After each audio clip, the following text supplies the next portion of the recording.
له ما في السماوات وما في الأرض من ذا الذي يشفع عنده إلا بإذنه يعلم ما بين أيديهم وما خلفهم ولا يحيطون بشيء من علمه إلا بما شاء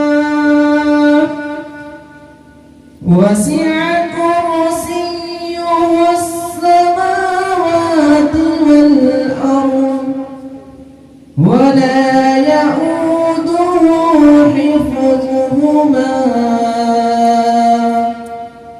وهو العلي العظيم. صدق الله العظيم.